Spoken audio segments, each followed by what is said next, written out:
Anxiety is a normal emotion. It's your brain's way of reacting to stress and alerting you of potential danger ahead. Everyone feels anxious now and then. For example, you may worry when faced with a problem at work, before taking a test, or before making an important decision. In the case of an anxiety disorder, the feeling of fear may be with you all the time. It is intense and sometimes debilitating.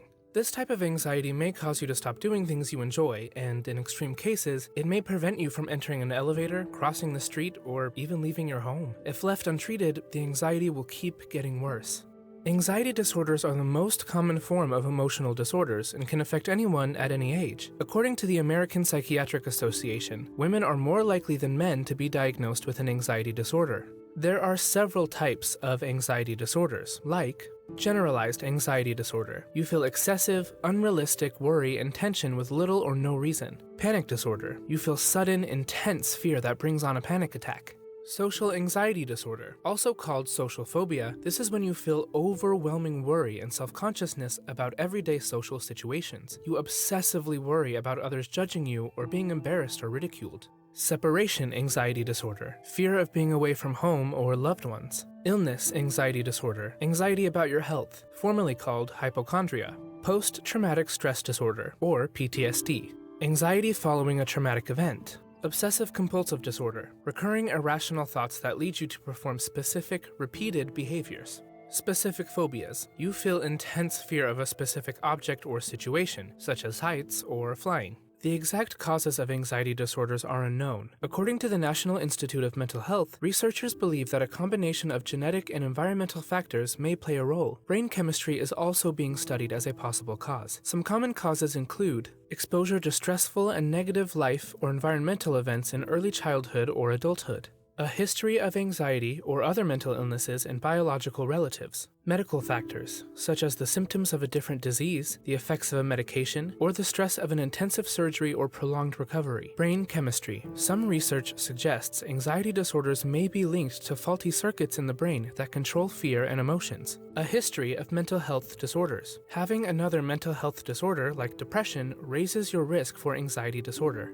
Being shy as a child. Shyness and withdrawal from unfamiliar people and places during childhood is linked to social anxiety in teens and adults. Low self-esteem. Negative perceptions about yourself may lead to social anxiety disorder. Stress. Everyone encounters stress, but excessive or unresolved stress can increase your chances of developing chronic anxiety. Anxiety feels different depending on the person experiencing it. The main symptom of anxiety disorders is excessive fear or worry. Other common symptoms are feelings of panic, doom, or danger, sleep problems, cold, sweaty, numb, or tingling hands or feet, shortness of breath, hyperventilation, heart palpitations, dry mouth, nausea, dizziness, inability to concentrate, intensely or obsessively avoiding feared objects or places, increased or heavy sweating. A single test can't diagnose anxiety. Instead, an anxiety diagnosis requires a lengthy process of physical examinations, mental health evaluations, and psychological questionnaires. Some doctors may conduct a physical exam, including blood or urine tests, to rule out underlying medical conditions that could contribute to symptoms you're experiencing. Once you've been diagnosed with anxiety, you can start to explore treatment options with your doctor. Treatment for anxiety falls into two categories: psychotherapy and medication.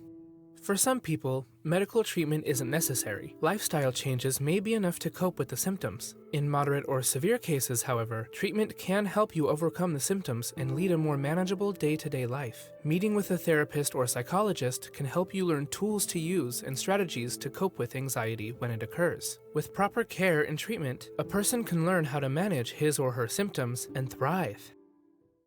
If you enjoyed the video, don't forget to subscribe and hit the notification bell so you'll be notified next time when we post a video. You can also give this video a like, share it with your friends, and if you have the means and want to support us, you can do it on Patreon at patreon.com/notcomplicated.